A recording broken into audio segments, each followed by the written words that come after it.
Wayne Dalton motor 3220C.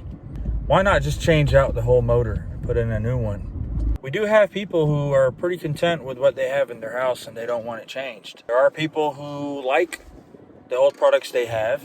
They're not too savvy with the idea of having a Bluetooth or Wi-Fi operator or any other technology. They just are really happy with what they have.